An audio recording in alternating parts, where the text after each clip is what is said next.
Stay down where you belong. You always were clumsy. The woman you put your hands on is my wife. Stay down where you belong. Zara looked up from the Latte World Mall floor. Christmas ornaments scattered around her like shrapnel. Her elbow was bleeding, warm, wet, wrong. Derek Hartley stood over her, contempt twisting his features into something ugly. 3 years since she'd seen that face. 3 years rebuilding from what he'd done. And he just shoved her into a Louis Vuitton display like she was nothing. You always were clumsy, he said. Claire appeared at his side, diamonds glittering. Derek what? Nobody. He didn't look away from Zara. Just some poor ex who never learned to let go. Poor. If only he knew. Zara's hand shook. Cold. They were always cold. She counted her heartbeats. 1, 2, 3. 1, 2, 3. Grounding technique. Breathe. The mall security was rushing over. Shoppers stared. Someone was filming. Derek smiled. That fake smile that never reached his eyes. The one she'd fallen for once. Are you okay, ma'am? A security guard knelt beside her. No, she wasn't okay. Her past had just collided with her present in the worst possible way. And Derek had no idea who she was now. No idea about the diamond ring hidden under her glove. The penthouse in Abgujong she'd left this morning. The black card in her purse with no limit. No idea about the man whose name was legally attached to hers. Kong Tae-jin, leader of Chongryong-pa, the Blue Dragon clan that controlled half of Seoul's luxury real estate and more political power than most people realized existed. Her husband. Her phone buzzed. Tae-jin's name flashed across the screen. Perfect timing. Her fingers found the answer button. Jagiya. His voice, warm through the speaker. The endearment he only used in private. I'm 5 minutes away. Sang-woo said there was an incident. She watched Derek's face. Watched realization start to creep in. There was, she said quietly. In Korean. Then switching to English. My ex-fiancé just shoved me into a display case. The line went silent. Not empty. Dangerous. When Tae-jin spoke again, his voice had dropped to that soft murmur everyone who knew him understood meant violence. Where are you hurt? My elbow. There's blood, but... Location. Latte World Mall. Louis Vuitton section. Don't move. 8 minutes. The call ended. Zara looked at Derek. His face had gone pale. Who was that? He demanded. Some rich fool you convinced to. 2 men in black suits appeared. Sang-woo and Ho-jin. Tae-jin's men. Her protection detail. The one she'd argued about bringing today. Sang-woo helped her to her feet, his face carefully blank. But she saw the tension in his jaw. Ma'am, are you injured? I'm fine. Sejangnam is en route. Ho-jin was already on his phone, speaking rapid Korean. She caught enough words. Boss's wife. Contact. Mall. Immediate. Derek stared at the 2 men. At their expensive suits. At the way other shoppers were backing away. Zara. Seriously, who are these people? She touched her collarbone. Old nervous habit. My husband's men. You're what? You heard me. Claire's eyes went wide. You're married? 6 months. To who? The mall's main entrance doors opened. 6 men in black suits entered first, moving with purpose. The crowd parted instinctively. And then Tae-jin walked in, still in his suit from his morning meeting. Perfectly tailored. Hairstyle back. The faint outline of his Yeongmun tattoo visible at his collar. He looked expensive, powerful, dangerous. Zara's heart did something complicated in her chest. His eyes found her immediately. Scanned every detail. Torn sleeve, bandaged elbow, tear-stained face. Then his gaze shifted to Derek. The temperature dropped. Which one? Tae-jin asked softly. In English. For her benefit. Sang-woo stepped forward, bowing. Hyeongnam, I failed to. Later. Tae-jin's voice was ice. Which one touched her? Zara pointed at Derek. Her hand was trembling. Tae-jin closed the distance in 4 strides. What happened next was too fast for most people to process. One moment Derek was standing. The next he was against the wall. Tae-jin's hand at his collar, feet barely touching ground. My name is Kong Tae-jin, her husband said, voice conversational despite the violence. The woman you put your hands on is my wife. He released Derek, who collapsed, gasping. You just made a mistake that will follow you for the rest of your life. Claire screamed. Mall security shuffled nervously, but didn't intervene. They'd recognized the name, understood the power. Nobody was going to stop this. Derek scrambled backward. I didn't know. I swear I didn't know she was married. You think I'm angry because of a marriage certificate? Taejean's laugh was cold. I'm angry because you're the reason she flinches when people raise their voices. You're the reason she counts her heartbeats when she's afraid. You're the reason she barely spends money even though she has access to millions. Zara's breath caught.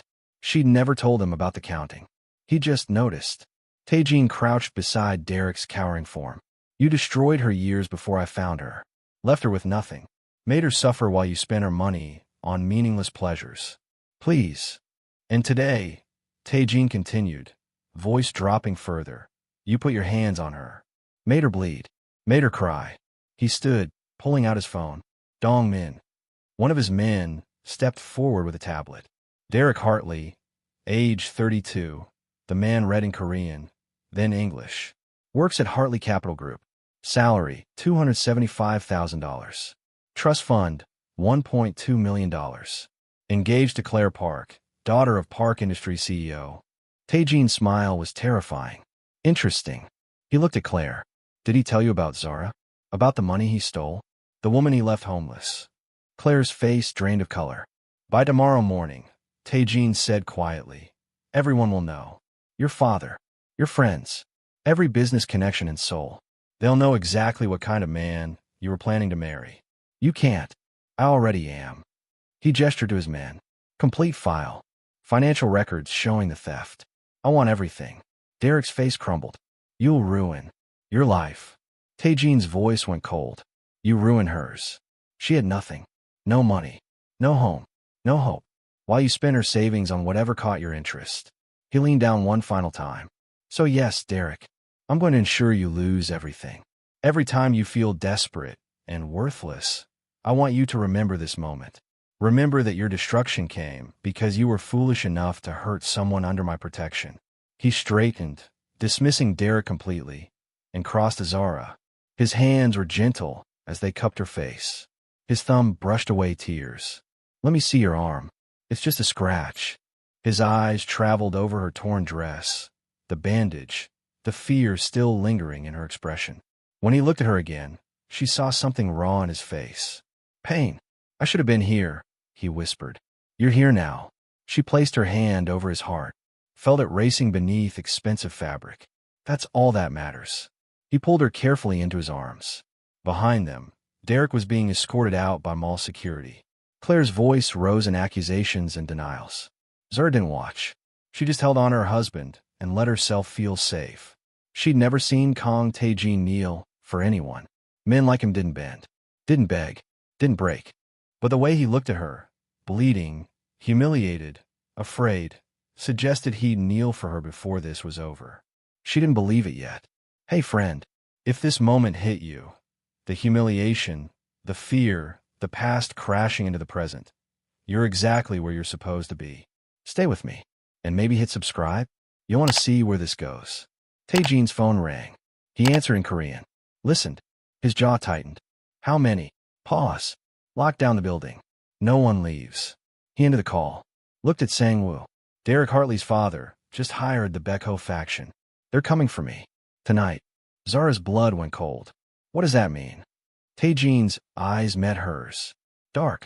Dangerous. It means your ex-fiancé just started a war. 12 hours earlier. You're doing it again, Taejean said from their bedroom doorway. Zara looked up from the closet. He was already dressed. Three-piece suit, dark blue, perfectly tailored. Hairstyle back. The dragon tattoo barely visible at his collar. Devastating, even at 7 a.m.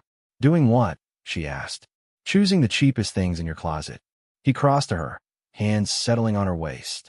Warm hands. Always warm. She looked at the simple black dress in her hands. I like simple. I like spoiling you. His voice dropped. Soft. Just for her. We're the one I bought you last week. The blue one. That's too expensive for shopping. Nothing is too expensive for you. She turned in his arms. Looked up at him. 6 months of marriage, and she still wasn't used to this.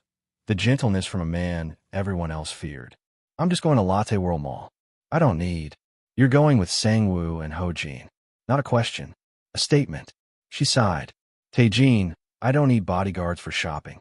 His jaw tightened. The warmth shifted to something harder. Jagiya. The endearment was soft, but the steel underneath wasn't. The Beko faction has been making moves in Gangnam. Until we resolve that situation, you don't leave without security. This isn't negotiable. This was Kong Tae-jin, Sejangnam, speaking now. Not just her husband. She cupped his face. Felt the tension in his jaw. Okay, I'll take them. The steel melted. His shoulders dropped. Thank you. He kissed her. Deeply. The kind of kiss that made her forget they slept in separate bedrooms. That they'd been married 6 months without him ever asking for more. When he pulled back, his forehead rested against hers. Be safe, he whispered. Always. He left for his meeting with the Hyung-dul, his brothers, the men who'd built this empire alongside him. She stood alone in their penthouse, watching Seoul wake up below. This life still felt surreal. 6 months ago, wedding night, Zara's hands had shaken, signing the marriage certificate. Her father's signature already dried. The debt that had brought them here, Korean 1300 million, called in suddenly, impossibly, was about to be cleared. All she had to do was marry a man she'd never met. Kong Tae-jin stood across from her, expressionless, cold. Every inch the crime lord her father had described in terrified whispers. The ceremony was small, his family watching with barely concealed disapproval. Her family absent. They couldn't face her after selling her to pay their debt. When it was done, he brought her here. This penthouse. This beautiful cage. He'd opened the master bedroom door. King bed. Floor-to-ceiling windows. Soul glittering below. This is yours, he said.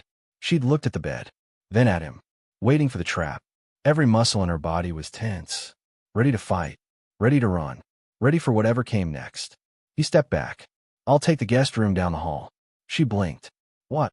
You've had too many choices taken from you. His voice was quiet. Careful. This one is yours. I won't touch you until you want me to. I don't understand. You don't have to. Not yet.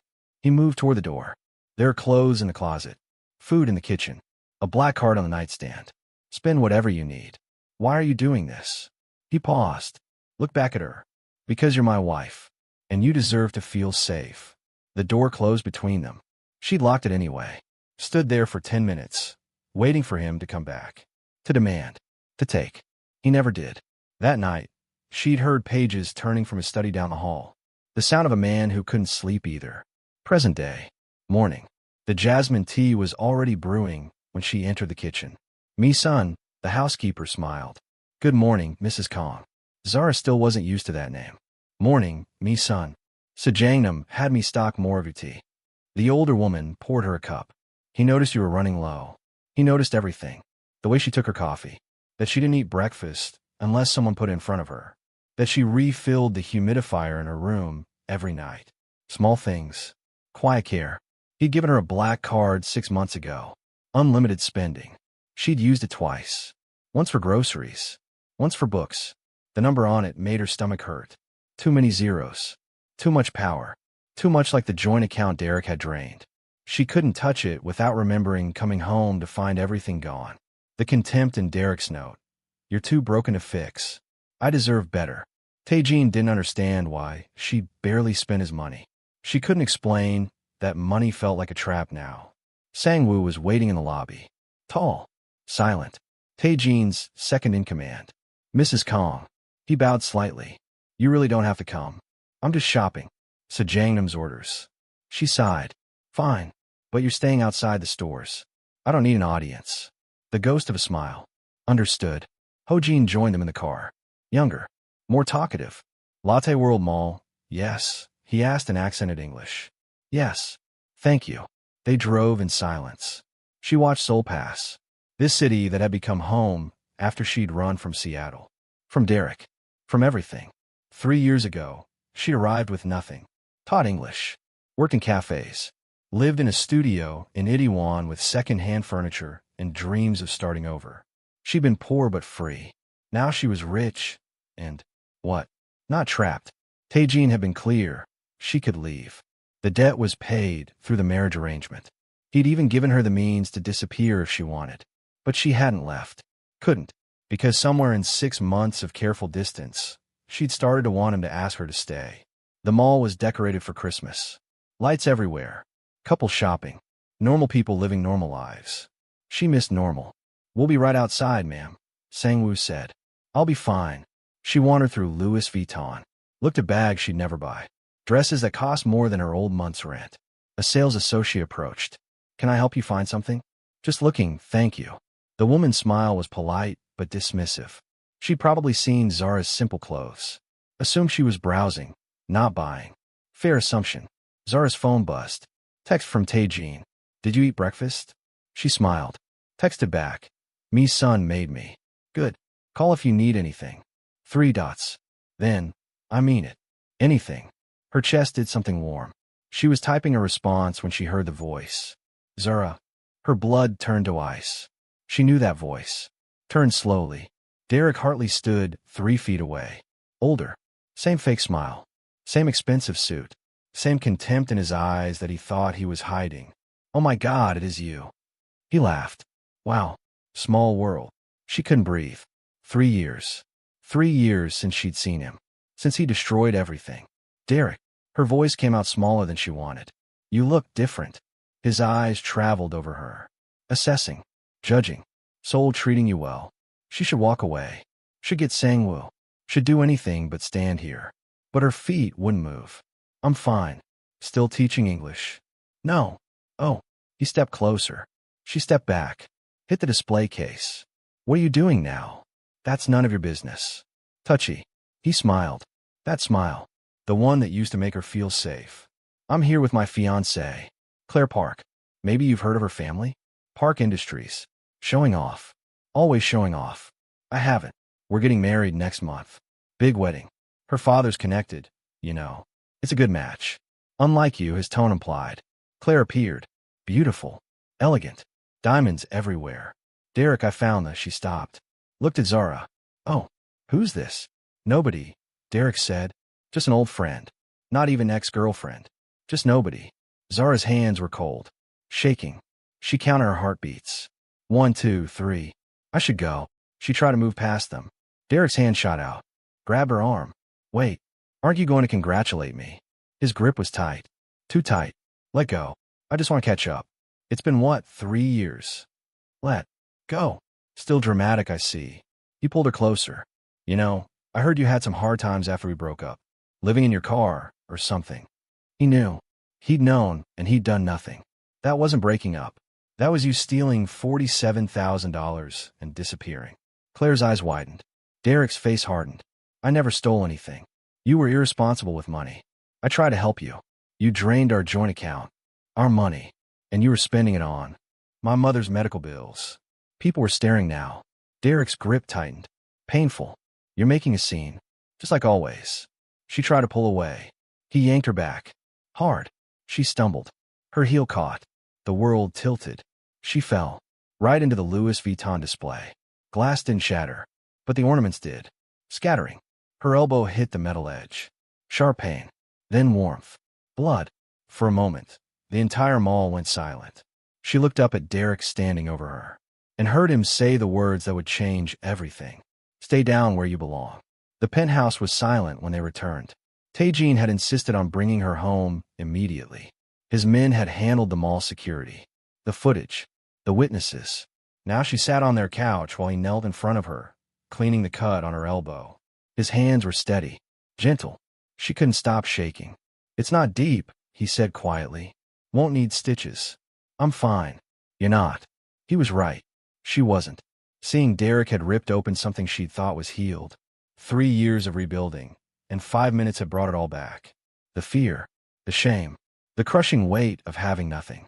Tae-jin finished bandaging her arm. Sat back on his heels. Tell me about him. There's nothing to tell. Zara. He took her hand. His warmth against her cold. Tell me. She looked at their joined hands. His signet ring caught the light. Blue dragon seal. Symbol of everything he was. We were together for 2 years, she said finally. Engaged for 6 months.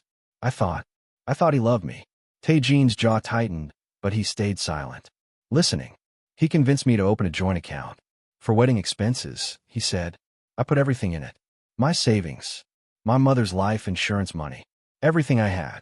Her voice cracked. One day, I came home from work. The account was empty. $47,000. Gone. He left a note. You're too broken to fix. I deserve better. Tae-Jean's grip on her hand tightened. I lost my apartment. My car got repossessed. She swallowed hard. I lived in my car for 3 months. Then a shelter.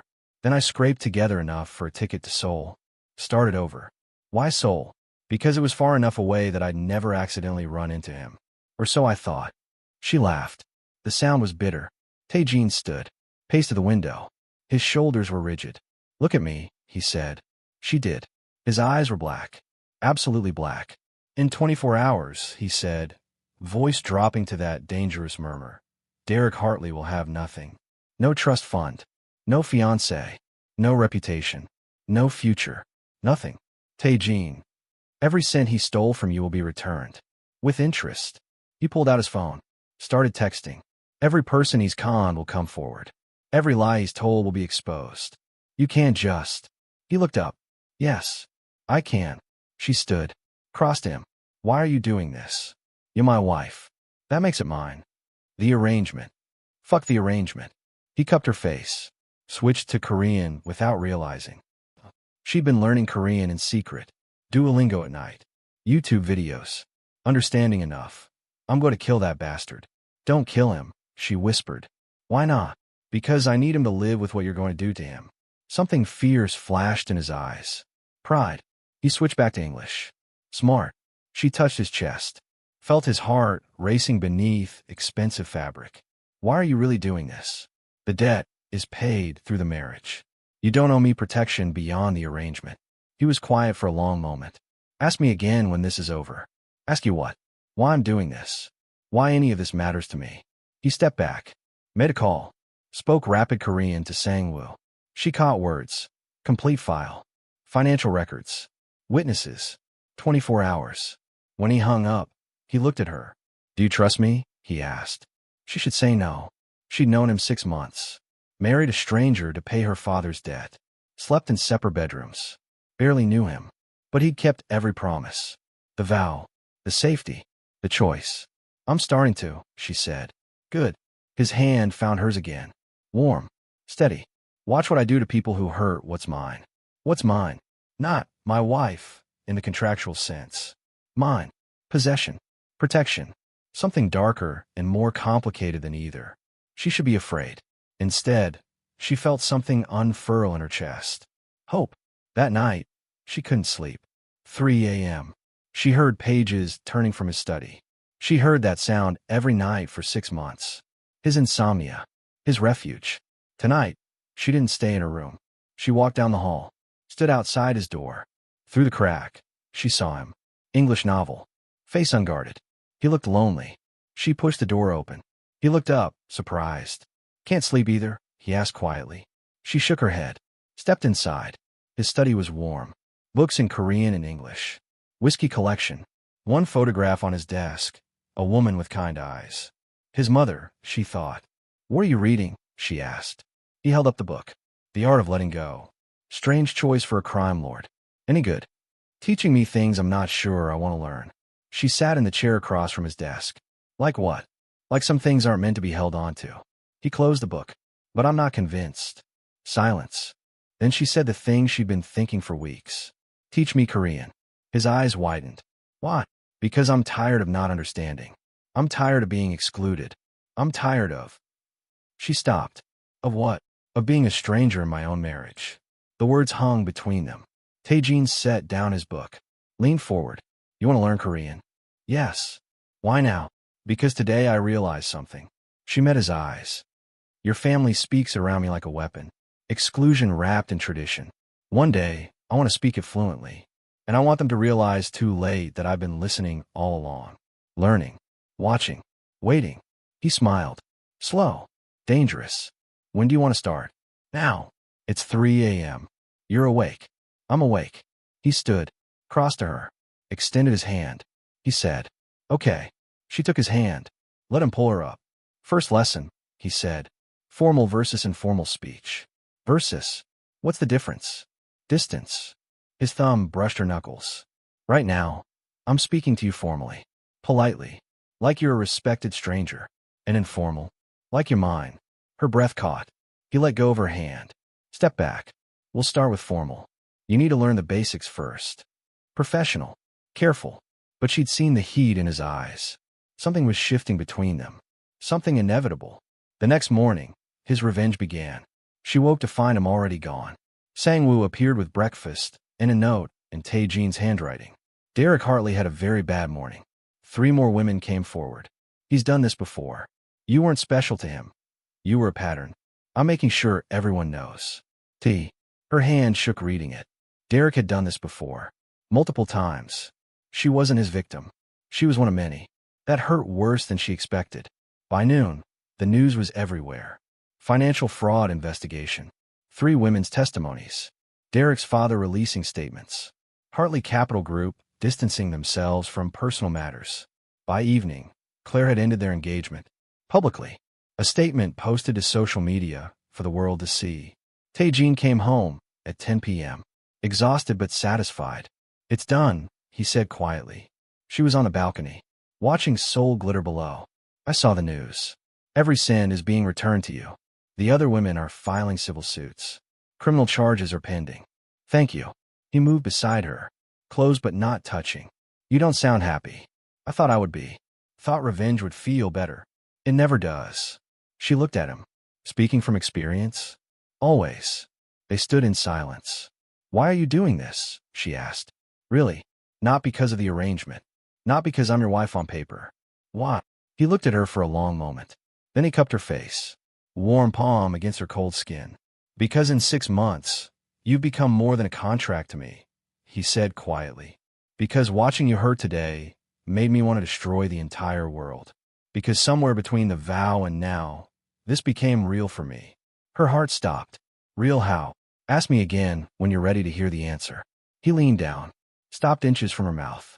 Tell me to stop, he whispered. No. He kissed her. Not like their wedding kiss. Not like the careful morning kisses before he left for meetings. This was heat. Need. 6 months of restraint burning away. When he pulled back, they were both breathing hard. This changes things, he said. I know. I still won't touch you. Not until you ask. The vow stands. I know that too. But I need you to know. He rested his forehead against hers. I want to. Every day. Every moment. I want to. Then why don't you? Because when you give yourself to me, I need to know it's real. Not gratitude. Not obligation. Real. She pulled back. Looked at him. What if I told you it's already becoming real for me too? His breath caught. Don't say that unless you mean it. I mean it. He kissed her again. Deeper. Longer. When they finally pulled apart, Seoul glittered below them. Her phone rang. Unknown number. She almost ignored it. Answer it, Tae-Jin said. Could be important. She did. Zara. A woman's voice. Familiar. It's Claire. Zara's stomach dropped. How did you get this number? That doesn't matter. I need to talk to you. About what? About Derek. About what your husband did. About. Her voice broke. About the baby. Zara's world stopped. What baby? I'm pregnant. 8 weeks. And I need you to stop your husband before there's nothing left for this child. Tae-Jin was watching her, reading her face. I'll call you back, Zara said. Hung up. What is it? He asked. She looked at him. At this dangerous, beautiful man who just declared she was becoming real to him. Claire is pregnant with Derek's baby. She wants me to stop you before you destroy everything. Silence. What do you want to do? He asked quietly. That was the question, wasn't it? What did she want? Justice? Mercy? Revenge? She didn't know anymore. Claire's voice echoed in Zara's head all night. I'm pregnant. 8 weeks. Please stop your husband before there's nothing left for this child. She'd barely slept. Now, morning light filtered through the penthouse windows. Seoul waking up below. Tae-Jin was already in his study. She could hear his voice, Korean, rapid, commanding. His men were there, planning something. She touched her mother's silver bracelet. The worn metal was cool against her skin. Her mom had worn it every day. Now Zara did the same. What would you do, Mom? She thought. Mercy or justice? Her mother had always chosen mercy. Zara wasn't sure she was that good. She counted her heartbeats. 1, 2, 3. 1, 2, 3. Then she walked to his study. The door was open. Tae-Jin sat at his desk, Sang-woo and 2 other men standing around him. Maps. Documents. tablets displaying financial records. They all looked up when she entered. Taejean's expression softened immediately. Jagiya, you're up early. The endearment in front of his men. That was new. Sangwoo and the others bowed slightly. Left without being asked. While they were alone, Taejean stood. You look exhausted. Couldn't sleep. Claire's call. Yeah. He crossed to her. Cup her face. His warm hands against her cold skin. The contrast always startled her. What do you want to do? He asked quietly. I don't know. Then I'll wait until you do. She looked up at him. This dangerous, beautiful man who destroyed Derek's life in 24 hours. Who could probably destroy entire families before lunch. And he was waiting for her decision. Tell me honestly, she said. If I ask you to stop completely, let Derek keep what's left, would you? Yes. No hesitation. No resentment. Just yes. Even though he deserves worse. Even though. His thumb brushed her cheekbone. For you? I'd give him everything back. She didn't deserve this man. Or maybe she did. Maybe surviving Derek had earned her someone who'd burn the world down, but stopped because she asked. I'm not ready to decide yet, she said. Okay. You're not frustrated? Frustrated that the woman he stopped. Corrected. That my wife has a conscience. No, Zara. I'm not frustrated. She'd heard the slip. The woman the woman he what? But she didn't push. What were you planning? She gestured to the desk. With Sangwoo and the others. His expression shifted. Careful. Business. Don't lie to me. He sighed. Ran a hand through his hair. The Becko situation isn't fully resolved. Derek's father hired them. I paid them off. But now there's tension. What kind of tension? The kind that requires meetings. Negotiations. Shows of strength. Meaning I need to remind them why they don't cross Chongryongpa. Her stomach dropped. Violence. Hopefully not. But possibly. She touched her collarbone. Old nervous habit. When he noticed the gesture, his eyes tracked her fingers. Tonight. Why are you touching your throat? She dropped her hand. No reason. Zara. It's nothing. His eyes narrowed. But he didn't push. If anything happens tonight, you'll be here. Safe. Sangwoo will stay with you. I don't need a babysitter.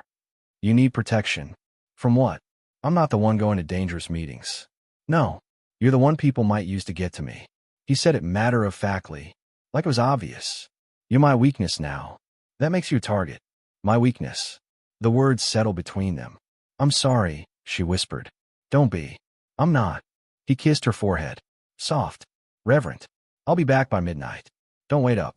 I will anyway. He smiled. I know. He left at 7. Sangwoo stayed. Positioned himself in the living room with his tablet and phone. Silent. Professional. Mi-sun brought Zara dinner. Jajamayan again. You need to eat. The housekeeper said gently. You barely touched breakfast. I'm not hungry. You haven't been hungry since the mall. Mi-sun sat beside her. But starving yourself won't change what happened. Zara looked at the older woman. Did Taejean tell you? About Derek. He didn't have to. I saw the news. Mi-sun's expression was fierce. That man deserved everything Sejangnam did to him. Derek's fiancée is pregnant. I heard. She asked me to stop Taejean. For the baby's sake. Mi-sun was quiet for a moment. What will you do? I don't know. Is it wrong to want him destroyed? Even with a baby involved. Is it wrong to want justice? No. Mi-sun squeezed her hand.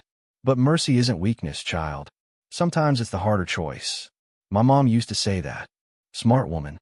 Zara's eyes burned. She would have liked you. I would have liked her too. Anyone who raised a daughter this strong must have been extraordinary. After Mi-sun left, Zara sat alone. She pulled out her phone. Scrolled through the news. Derek's face everywhere. Financial fraud investigation. Multiple women coming forward. His father's company severing ties. Claire's statement. I've ended my engagement to Derek Hartley after learning about serious allegations regarding his character and conduct. I asked for privacy during this difficult time. Diplomatic. Vague. Protecting herself. Smart. Zara found herself searching for more information about Claire. Park Industries heiress. 27. Georgetown educated. Wait. Georgetown. Zara had gone to Georgetown. Masters in International Relations. Graduated 6 years ago. She searched deeper. Found Claire's LinkedIn. Georgetown. Same program. Graduated 5 years ago. They'd overlapped. Had they met? Zara couldn't remember. It was a big program. Hundreds of students. But still, small world. Her phone buzzed. Text from unknown number. Thank you for considering my request. I know you have no reason to help me, but I meant what I said. This baby deserved a chance. If you ever want to talk, I'm here. Claire. Zara stared at the message. She should delete it. Should tell Tae-Jean. Instead, she typed, we went to Georgetown. Same program. Did we know each other? 3 dots appeared. Then, I don't think so. I would remember you. You're not easy to forget. Zara didn't know how to respond to that. Claire sent another message. I'm sorry. About what Derek did to you. I read the testimonies. The other women. You all deserve better. So do you, Zara typed. He would have done it to you eventually. I know. I think I always knew something was wrong.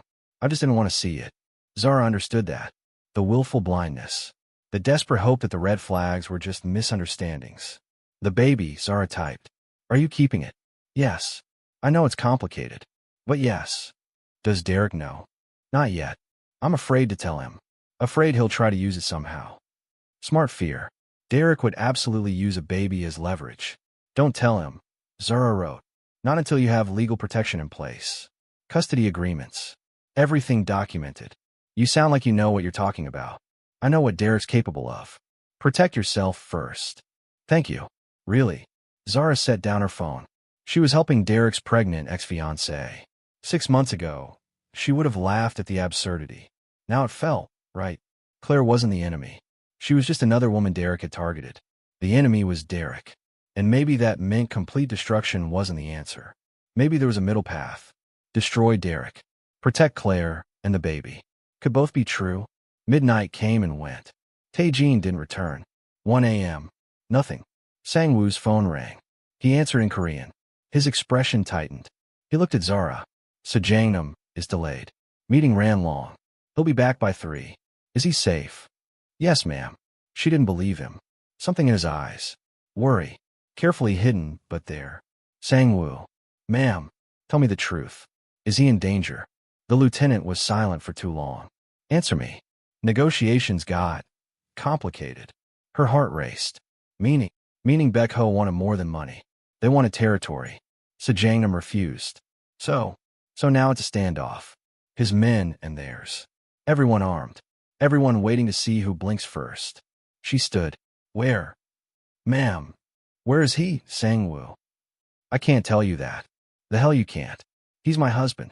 Which is exactly why I can't tell you. If you go there, you become leverage. They'll use you against him. She wanted to scream. Wanted to throw something. Instead, she counted. 1, 2, 3. 1, 2, 3. How long has he been there? Since 9. 6 hours. 6 hours in a standoff with armed men. Has anyone been hurt? Not yet. Not yet. She paced. Phone in hand. Useless. She couldn't call him. Couldn't text. Couldn't do anything. Just wait. Just be the weakness he'd mentioned this morning. You're my weakness now. That makes you a target. She hated it. Hated being powerless. Hated that loving him meant he was more vulnerable. Wait. Loving him? When had she started thinking in those terms? She touched her mother's bracelet. Spun it around her wrist. I'm falling in love with my husband, she thought. The man I was forced to marry. The crime lord who destroyed my ex in 24 hours. The one who made a vow and kept it. Who notices jasmine tea and learns what I need before I ask. She was falling. No, she'd already fallen. The realization should terrify her. It didn't. 2:47 a.m. The elevator dinged. Zara's head snapped up. Tae-Jean walked in. Alive. Whole. But exhausted. His jacket was gone. Shirt sleeves rolled up. Tie loose. Hair disheveled. She crossed to him in 3 steps. You're okay. I'm fine. Sang-woo said. Sang-woo talks too much. But there was no heat in it. He pulled her into his arms. Held her tight. I'm sorry I'm late. She pressed her face against his chest. Breathed him in. Cologne and something else. Smoke. Did something happen? Nothing I couldn't handle. She pulled back. Looked at him. Really looked. His knuckles were red. Not bloody. But definitely red. You hit someone. Negotiations broke down. Tae-Jean. It's handled. Baekho backed off. We're at peace. For now. She touched his hand. The red knuckles. Does it hurt? No. Liar. He smiled. Tired but genuine. Maybe a little. She led him to the couch. Made him sit. Got ice from the kitchen. Wrapped in a towel. Pressed it gently to his knuckles. He watched her. Eyes soft. You don't have to do this, he said. I want to. What? Because you're mine to take care of too. His breath caught. She'd said it without thinking. But she meant it. Mine. The same way he'd said it about her. Possession. Partnership. Protection. All of it. Zara. I've decided, she said. About Derek. He waited. I want you to stop. Not give everything back. But stop before criminal charges. He loses the money. The reputation. The future he wanted. But he keeps enough that Claire and the baby won't be destroyed by association. You're sure? I'm sure. Derek deserves worse. But that baby doesn't deserve to grow up in complete ruin. He was quiet for a moment. Then he cupped her face. You're extraordinary. You know that. I'm just trying to do what's right. Most people don't. Most people choose revenge. Maybe I'm not most people. No, you're not. He kissed her. Soft. Sweet. I'll make the calls tomorrow. Derek keeps basic assets. No criminal charges from our end. But the women's civil suits proceed. He'll still pay. Just not as completely. Thank you. Don't thank me. You're saving him. I'd have destroyed him entirely. I know. That's why I love. She stopped. Frozen. She'd almost said it. That's why I love you. His eyes were wide. Waiting. Say it, part of her urged. Tell him. But fear held her back. That's why I'm grateful, she finished. Coward. Disappointment flickered in his expression. But he hit it quickly. You should sleep, he said. It's almost 3. So should you. I will. Soon. He wouldn't. She knew his insomnia. His restless nights. But she didn't push. She kissed him good night. Went to her room. Lay in bed staring at the ceiling. She'd almost said it. Almost confessed. Why couldn't she? Because saying it made it real. Made it dangerous. Made it something that could be used against both of them. You're my weakness now. That makes you a target. Maybe being his weakness meant not saying the words that would make them both more vulnerable. Or maybe she was just afraid. Afraid he wouldn't say it back. 3 days later, Derek's financial destruction was complete. But not total. Civil suits from the 3 other women were proceeding. His reputation was ruined. Claire had vanished from public view. But he still had a small trust fund. A future. Enough for his child to have something. Zara had asked. Tae-Jean had delivered. She should feel good about that. She didn't. Because every act of mercy felt like betrayal of the girl who'd lived in her car. Who'd counted coins for ramen. Who'd been destroyed by the man she was now protecting. You're thinking too loud, Tae-Jean said. They were in his study. Late afternoon. He was teaching her Korean. Daily lessons now. I'm fine. You've been staring at that verb conjugation for 10 minutes. She set down her notebook. I made the right choice. About Derek. You did. So why do I feel terrible? He closed his own book. Gave her his full attention. Because mercy costs something. If it was easy, it wouldn't mean anything. I hate that he gets to walk away. He's not walking away. He's limping. Bleeding. Marked. Everyone knows what he is now. But he's alive. Functional. Capable of doing it again. The lawsuits will bankrupt him. The women are relentless.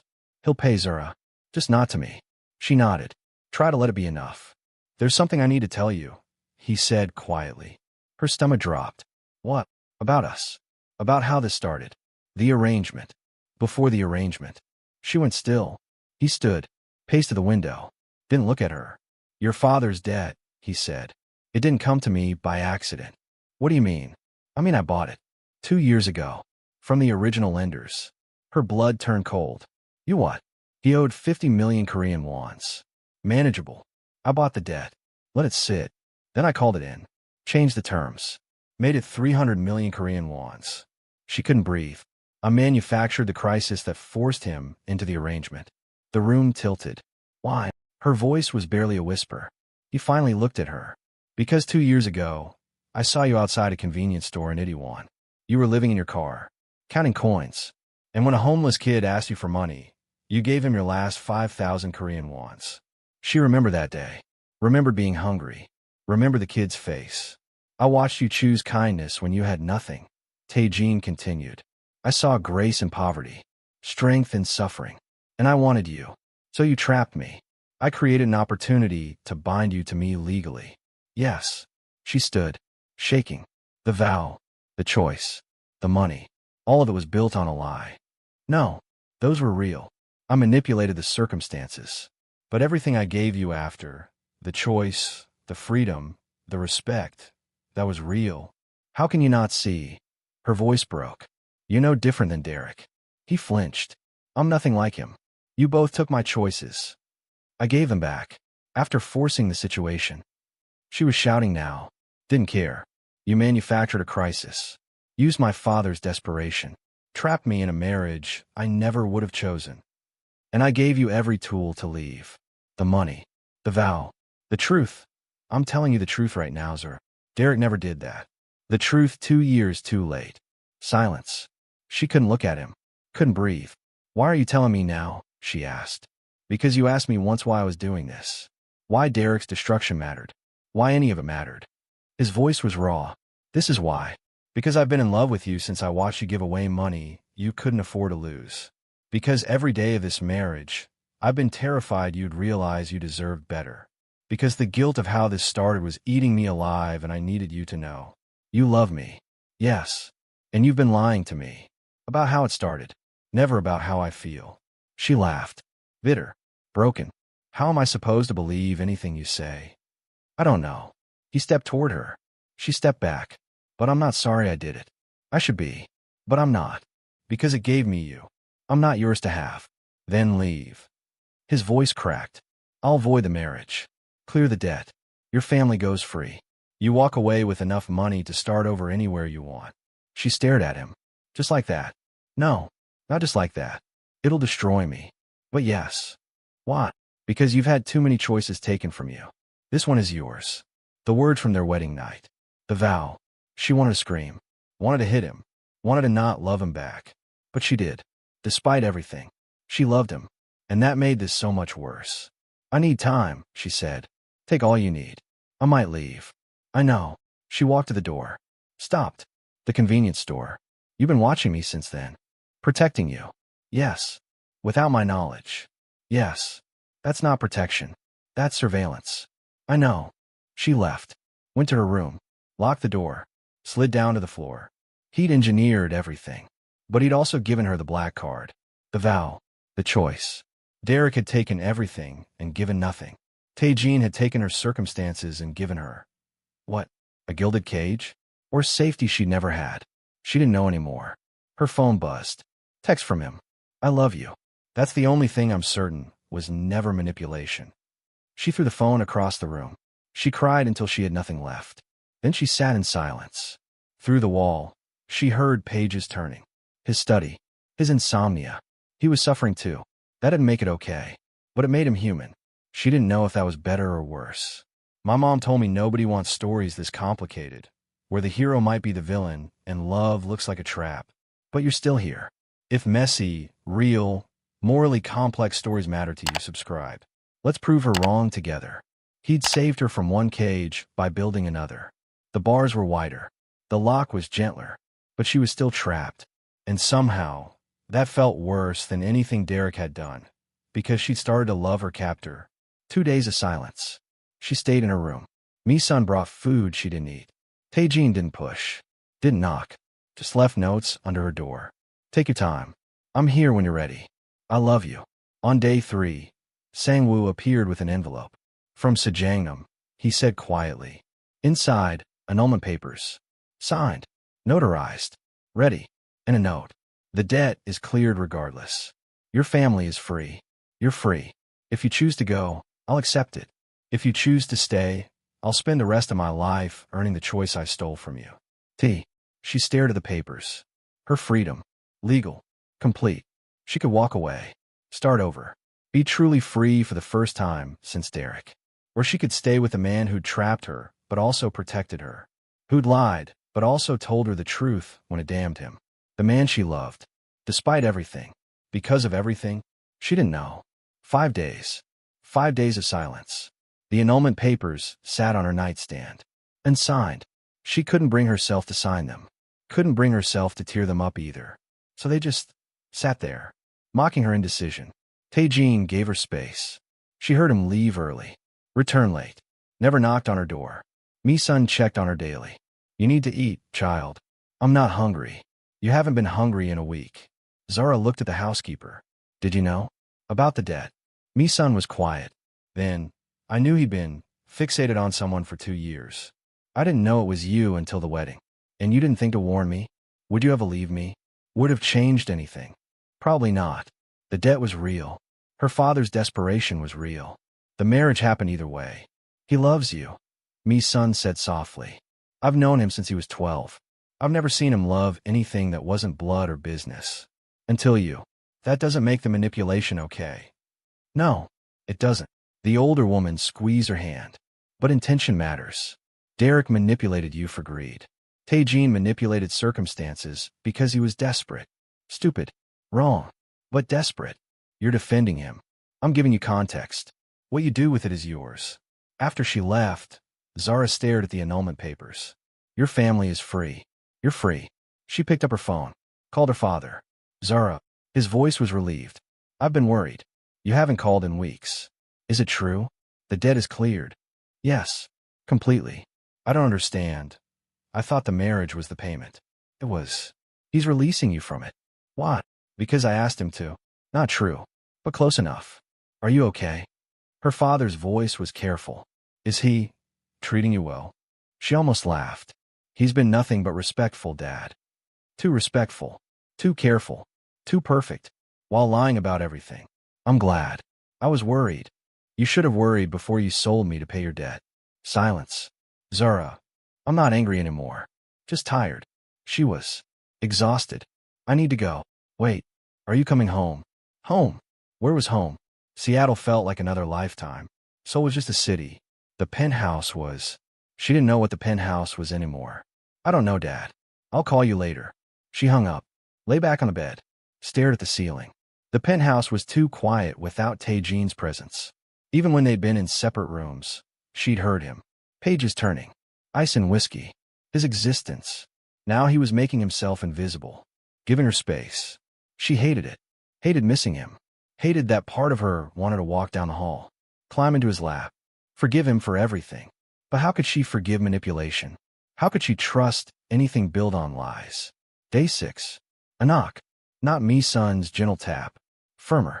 Come in, Zara said. The door opened. Tae-Jean's grandmother stood there. Kong Soonja. The matriarch. Zara scrambled up. Bowed. How me any? The old woman waved her hand. Sit. We need to talk. She entered. Closed the door. Sat in the chair by the window. Zara sat on the bed. Waited. My grandson is an idiot, Soonja said. Not what she expected. He told you, Zara said. He told me everything. The debt. The obsession. The manipulation. The old woman's eyes were sharp. He's drowning in guilt. Good. He should be. Then why are you here? To tell you a story. Soonja folded her hands. 60 years ago, I was forced to marry Kong Jin-woo, Tae-Jean's grandfather. I was 19, in love with someone else. Poor. Unsuitable. Zara went still. My family gave me a choice. Marry Jin-woo, or if they disowned me. My siblings would suffer for my shame. She paused. I chose my family's survival over my heart. What happened to the man you loved? I never knew. For 60 years, I wondered. Her voice was steady, but pain lived underneath. Last month, I hired an investigator. Found out he'd become a professor. Married. Had children. Died peacefully at 73. I'm sorry. Don't be. He had a good life. Soonja looked at her. I spent 60 years performing. Being the perfect traditional wife. Perfect matriarch. I buried every soft thing. Every dream. Every piece of who I was. Why are you telling me this? Because Tae-Jean gave you something I never had. Choice. She gestured to the annulment papers. Jin-woo forced me. Gave me nothing. Tae-Jean manipulated you into the marriage. Yes. But then he gave you the vow. The money. The truth. The freedom to leave. That doesn't erase the manipulation. No, it doesn't. Soonja leaned forward. But here's what I learned in 60 years of marriage to a man I didn't choose. Intention matters.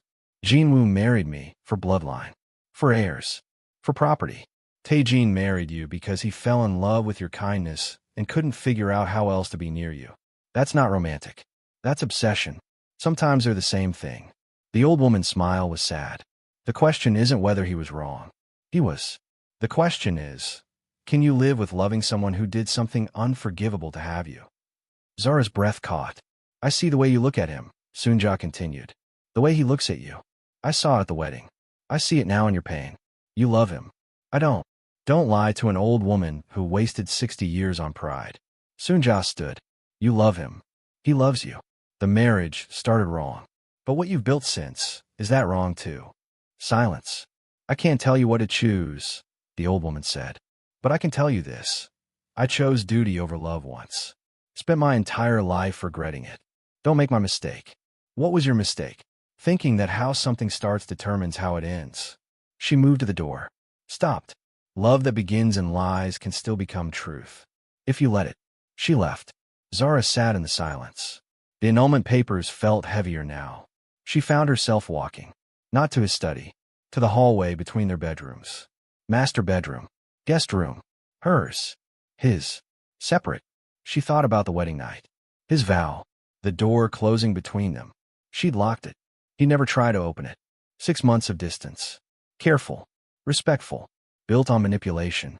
But also built on genuine restraint. He could have demanded consummation. Could have used the debt as leverage. Could have taken what the marriage legally entitled him to. He didn't. He gave her the choice. Even knowing it might mean she'd never choose him. Her phone buzzed. Sangwoo. Sejangnam asked me to tell you. He's staying at the compound tonight. Giving you space. He'll return tomorrow if you want. Or he'll stay away longer if you need. He was leaving her alone in the penthouse.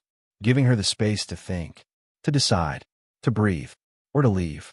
She looked at the annulment papers in her hand. Freedom. She'd wanted freedom since Derek.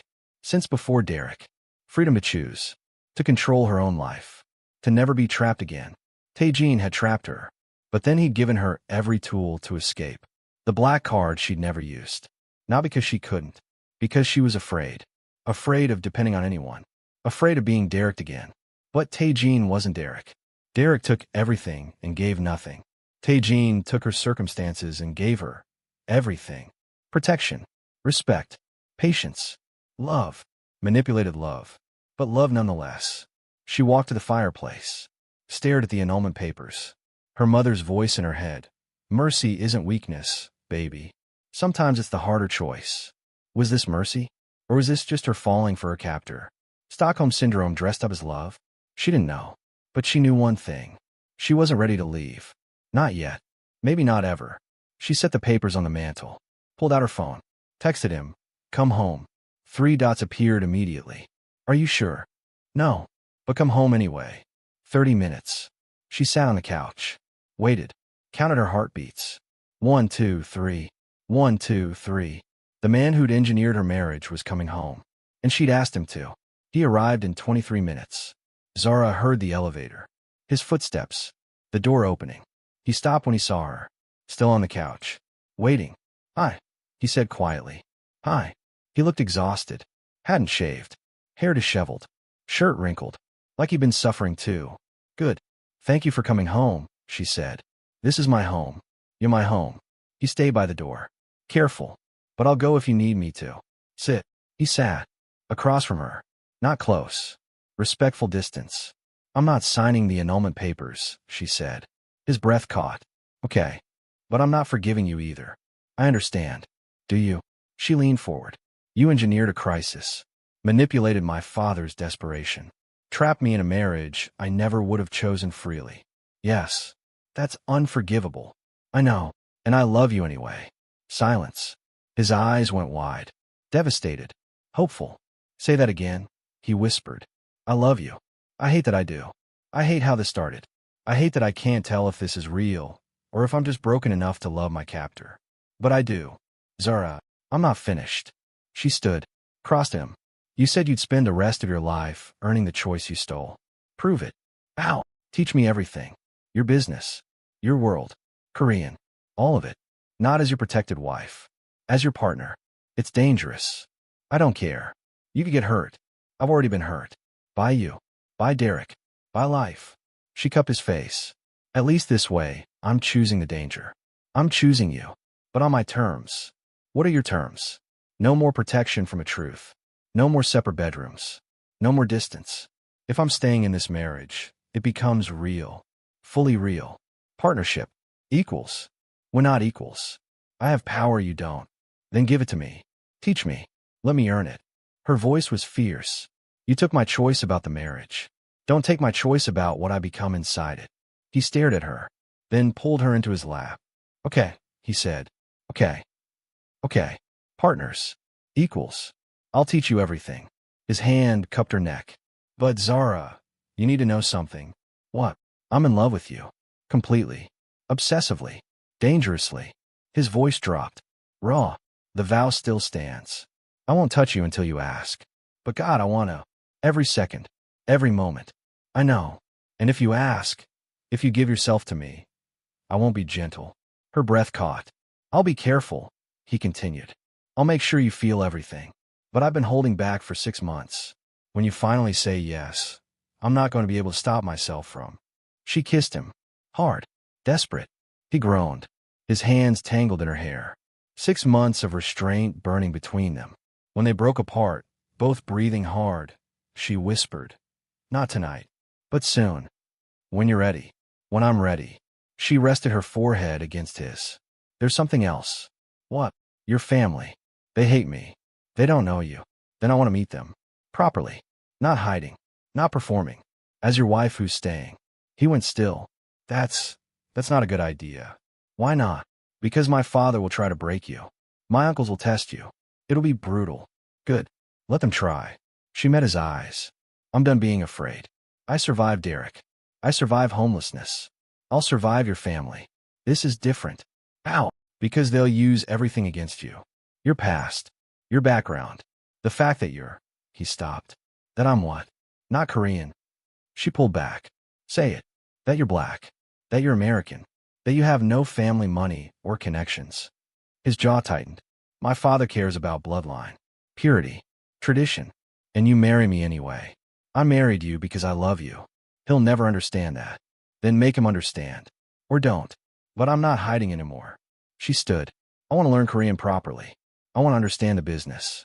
I want to meet your family and look them in the eye. When? Now. Tonight. Tomorrow. I don't care. She touched her mother's silver bracelet. Her courage talisman. I'm choosing this life. That means all of it. He stood, pulled her close. You're extraordinary, he said. I'm terrified. Me too. Good. We're terrified together. He smiled. Together. That night, they didn't sleep in separate bedrooms. She didn't ask him to break the vow yet, but she fell asleep in his arms. In his bed, his warmth surrounding her. And when she woke at 3 a.m., he was awake. Watching her. Can't sleep, she whispered. Don't want to. Afraid I'll wake up and this will be a dream. It's real. I know. He brushed hair from her face. I don't deserve you. No, you don't. She kissed him softly. Earn me. Every day for the rest of my life. Good. She fell back asleep. Safe. Chosen. Home. The next morning, she made a decision. I want to meet your family this weekend, she said over coffee. Tae-jin looked up from his tablet. You're serious. Completely. They'll destroy you. They'll try.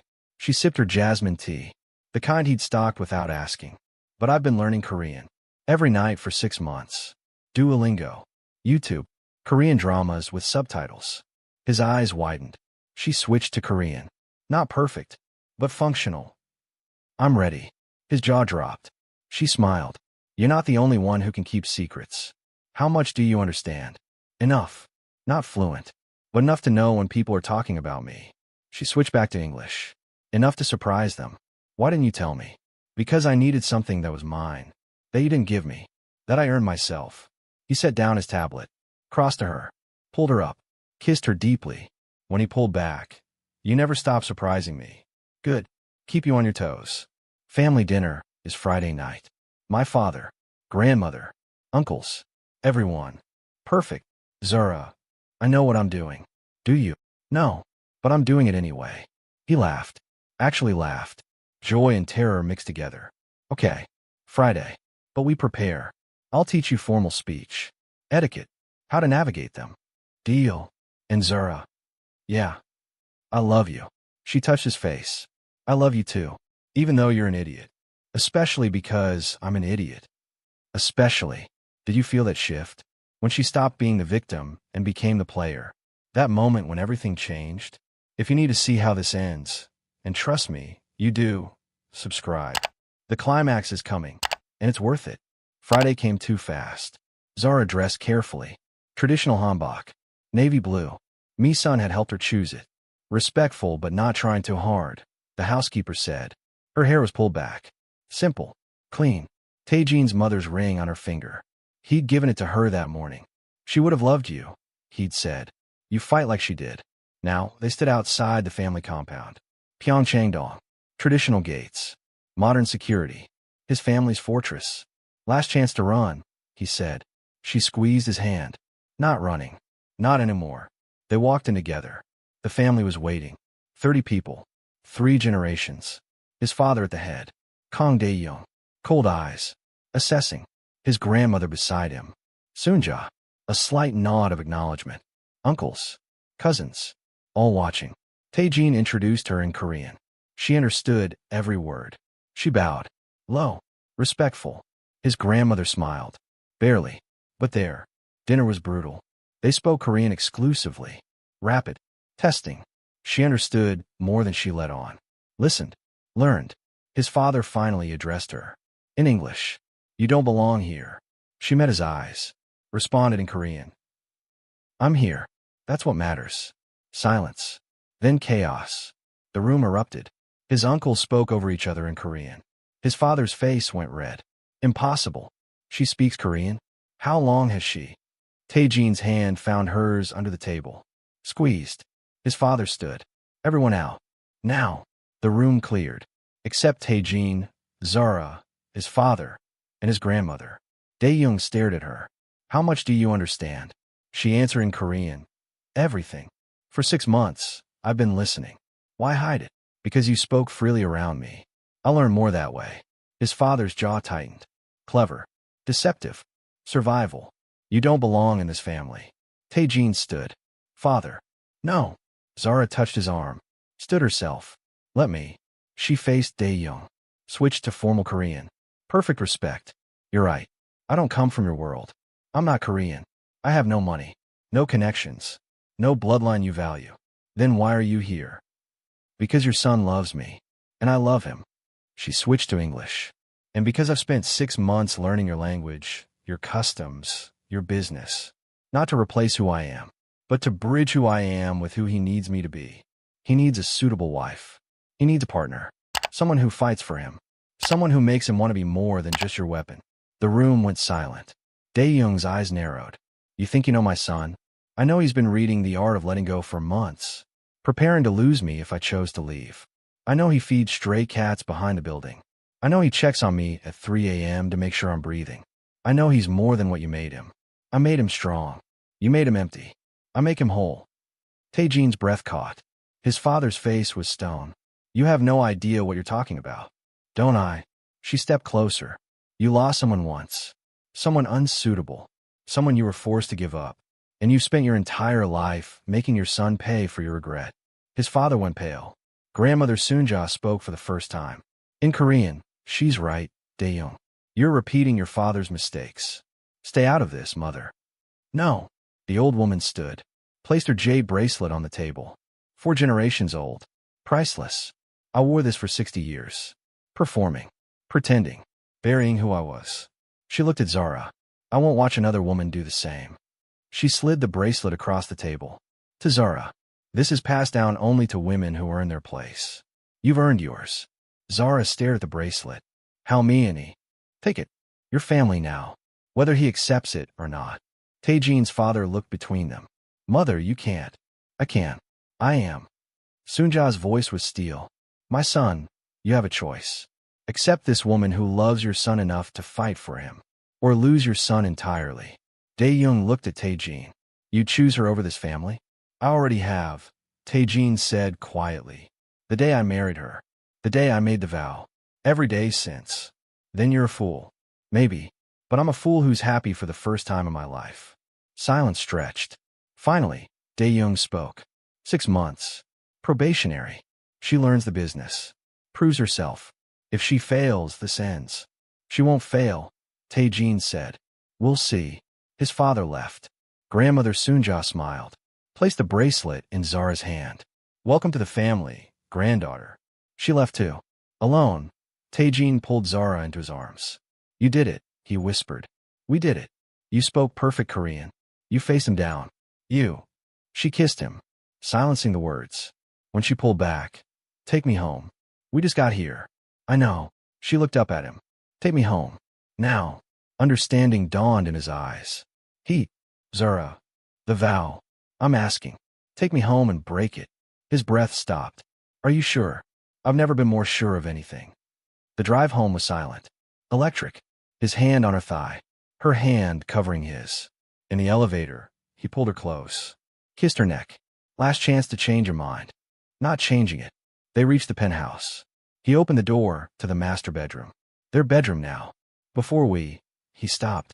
I need you to know something. What? I'm not going to be able to go slow. I've wanted you for 2 years. Been married to you for 6 months. The vow kept me in check.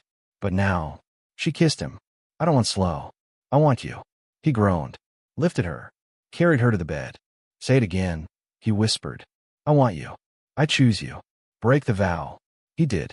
Later, tangled in sheets, her head on his chest, his heartbeat steady under her ear. I love you, he said quietly. I love you too.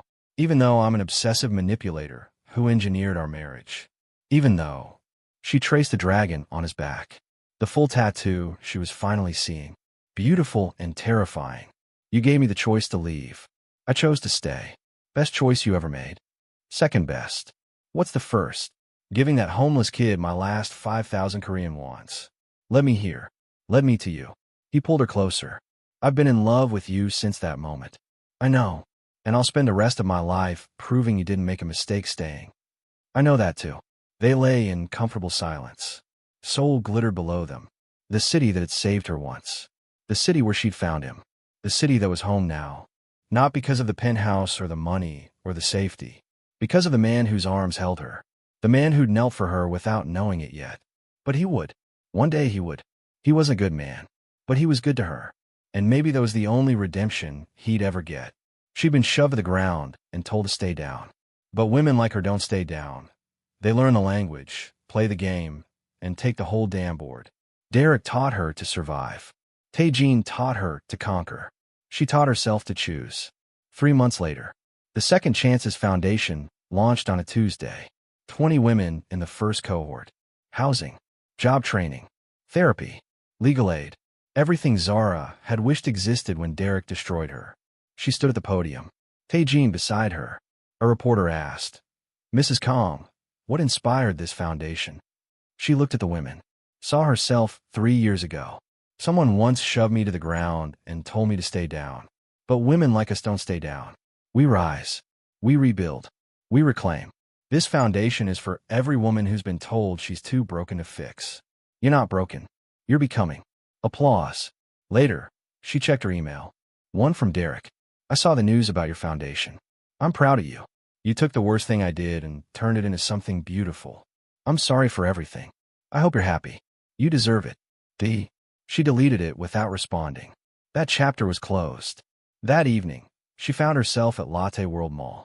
Louis Vuitton. Same store. The display had been repaired. Pristine. Like it never happened. But it had happened. And she'd risen. She bought an expensive bag. Not because she needed it. Because she could. Tae-jin's card. Her choice. The sales associate who'd witnessed the assault bowed deeply. Mrs. Kong, it's an honor. Zara smiled. As they left, Tae-jin pulled her close. Any regrets? He asked. Just one. What? I didn't ask you to break the vow sooner. He laughed. Kissed her temple. We had to earn it. Was it worth the wait? Every second. They walked through the mall. Past the spot where she'd fallen. Where Derek had tried to break her. Where Tae-jin had found her. Where everything changed. Seoul glittered outside. A city of millions. A city of second chances. She'd been shoved to the ground 6 months ago. She'd risen as a queen. Not because he saved her. Because she saved herself. And found a man brave enough to let her. If you made it all the way here, heart full and mind spinning, thank you for trusting me with your time. Real talk. Have you ever loved someone you knew you shouldn't? Someone dangerous, complicated, maybe even wrong for you?